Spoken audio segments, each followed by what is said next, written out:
still ahead. He makes people laugh with his show Modern Family, but these days he's taking a serious stance on politics. Five-time Emmy-winning producer Danny Zuker joins us live with his push to get people to the polls. And he is one of the producers behind Modern Family. This morning, Emmy winner Danny Zuker is joining us to rock the vote while he's urging people to show up in numbers to the polls. And he makes people laugh with the show Modern Family, but these days he's taking a serious stance on politics. Emmy-winning producer Danny Zuker joins us live to explain why he's so passionate about getting people to vote next week. Well, as we know, Twitter is President Trump's daily method of communicating with Americans and the world, and our next guest has been both a tweet target and an antagonist for the commander-in-chief. Danny Zuker is a five-time Emmy winner and executive producer of ABC's hit show Modern Family. He just released a new book titled He Started It, My Twitter War with Trump.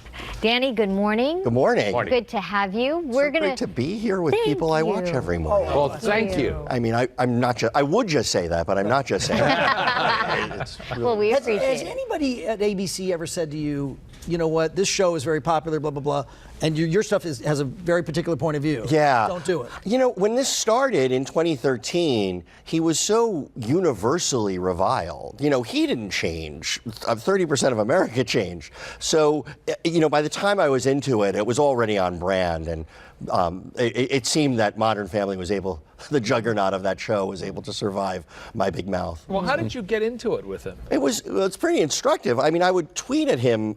You know, I tried not to tweet at celebrities because it always felt easy. And my first tweet that ever went viral was to Chris Brown. It was after the Virginia earthquake. He said, "Please pray for Virginia," and I said, "Oh God, what did you do to her?"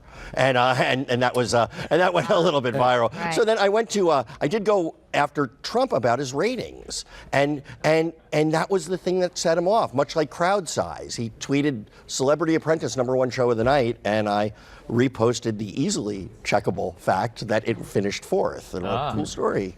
And your Twitter feed currently getting some strong and steady reaction to the awful, terrible tragedy that the shooting at the Tree of Life Synagogue in Pittsburgh. Yeah. What is your reaction to President Trump's response? What are you hearing as well from the people on Twitter? You know, I'm horrified by the response. I mean, the book is meant to be funny, but it's also sad to read and see that kind of juvenile behavior is now the president.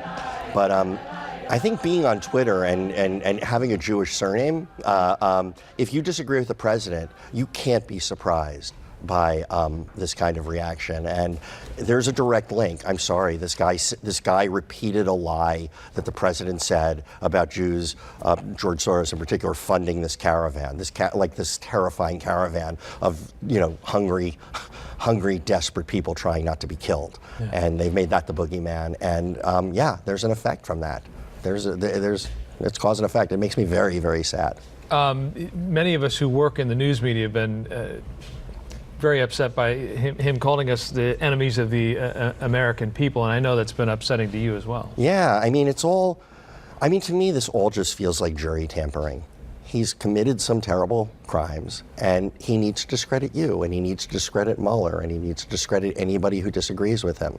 So, and he has this one megaphone in state television, a certain network, that just repeats his lies, and that's all. I have relatives who that's all they listen to, and it's. Have you ever tried to argue with a toddler with their hands in their ears? Go, no. That's what it feels like, because they're not consuming this information. We're the enemy. So it's terrible.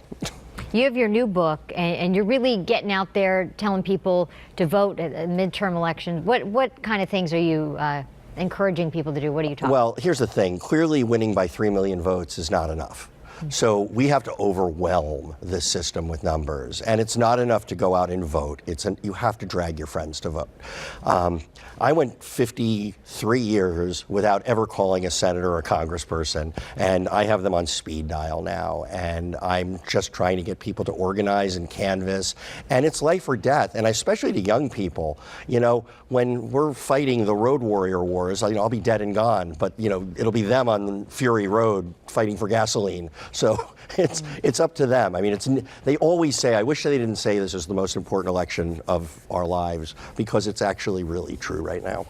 Yeah. You're donating 100% of your proceeds from this book to charity. What are the 3 charities? So I'm donating. The book I wrote, put together with Paul Slansky, and it was his idea. And he said, let's go to the charities that he's hurt. So Planned Parenthood, World Wildlife Fund, and Ray Says, which does legal aid to people separated at the border. When I'm sure we're going to see that horror play out again. So much needed. Once again, Danny Zuker's new book titled He Started It, My Twitter War with Trump. And of course, you can follow him on Twitter at Danny Zuker, as well as his website, hestartedit.com. Thank you, Danny. Oh my God, thank you guys. Thank you. Thanks.